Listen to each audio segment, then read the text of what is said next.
Hi, I'm Phoenix Carnevale and welcome to Inside Martial Arts. UFC welterweight Matt Serra has accomplished many things, from being on and winning the Ultimate Fighter #4, from coaching the Ultimate Fighter #6, for being involved in one of the most stunning upsets in UFC history by knocking out George St. Pierre, by being immortalized in a video game, and having his own action figure. We're here for his next grand event.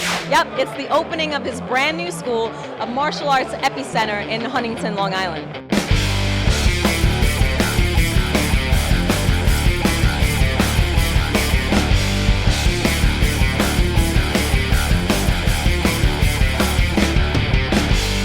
So I have the absolute great pleasure of standing right next to Renzo Gracie right now, and I wanted to talk to you about Matt being your student, and he was the first American to get a black belt, yes, Brazilian Jiu-Jitsu. Why do you think he was worthy of that honor? He was always very dedicated, and he was always a great guy and a very good student, you know. He outstand all the others, and he shined the way that he did, you know. He became the UFC champion. That's the proof of how good he is. What do you think makes a good student? I think dedication, you know, a lot of hard work and never quitting. You gotta be branded in your soul, and he does have that, you know. I love the school. It's unbelievable, a beautiful setting, you know, and I can't wait for all this be gone so I can start training here with him. I think it's the biggest reward for anybody who enjoys the art is to see those pupils under you learning and improving, and as I see them improving and winning and shining exactly like Matt did, it fills me with pride and accomplishment. The heroes that I have, I helped build them. Absolutely. It was Matt Serra, Nick Serra, you know, the whole Serra family was people that I admire a lot. Ricardo Almeida, you know, David Branch, Igor, Gregor, Hollis, all those guys, Roger, they're all heroes that I was able to see them growing from white belt all the way to the black belt.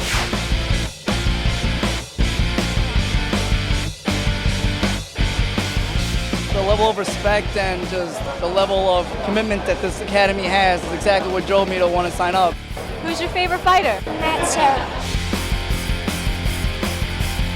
I am in the octagon with UFC welterweight Matt Serra. Hey, how you doing? So tell me, what was it like when you got the call that told you that you were going to be in the UFC?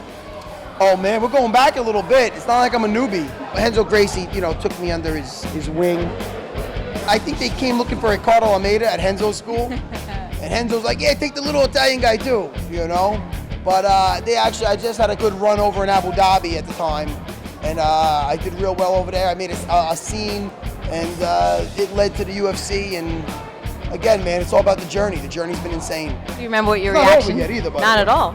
The reaction, I'm like, man, you know, I'm a fan of this thing forever, and now I'm actually gonna be fighting in there. That alone is a dream come true. What made you decide to open up the school? You know, it's funny. You've been to my old school, and that was right next door. Nice place, Yeah. you know.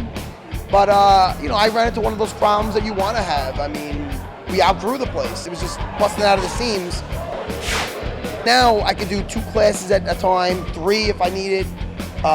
It's just a beautiful facility. I'm not going to be fighting forever. I'm not saying I'm retiring anytime soon, but you never know, you know. I mean, when I do, this is where I'll be coming every day. I'm here every day. My next training camp is happening right here. But I'm not teaching. I got quality black belts, brown belts, purple belts underneath me, holding the floor down. You got UFC veterans like Pete Dragosel, my brother Nick Serra. I want to give them a facility that they're proud of and that they don't want to leave. And that's this place, because I'm already getting complaints from the wives that the guys don't want to go home. They're like living here. As far as my career, I had to get this place on its feet. Like I said, I feel like I've been writing checks since November. This is ridiculous. You know, I fought in February. That went well. And I plan on fighting. I say I need 3 months to train. I'm going to say probably around November. Anyone in particular that you're like gunning for? You know what? I'd like to be a top guy, because at this stage of the game, why just fight anybody? I got to just go for it again. What makes a good teacher? I believe you actually got to enjoy what you're teaching. Your heart's got to be in it. If you're looking at the clock, you're on your cell phone, you're screaming out a move, the guys, they pick up on it. I have a good time with my guys. We have a good time. We train hard. We roll hard. I tell bad jokes. It's all good. You were giving out some black belts today, I noticed. What does it take to get a black belt at Serra Jiu-Jitsu? A lot of it has to do, obviously, with your skills on the mat, and also, your character in general. If I think a guy is not, you know, he could have crazy skills on the mat, but I don't think he's that good a person, he's most likely not going to be training here. And if he doesn't get his act together, he'll never get a blue belt from me. But you know, those guys usually get weeded out. My guys, I mean, you've seen guys just shedding tears out there, you know, and that's nice. You've done a lot in your career. What are some of the things you're the most proud of?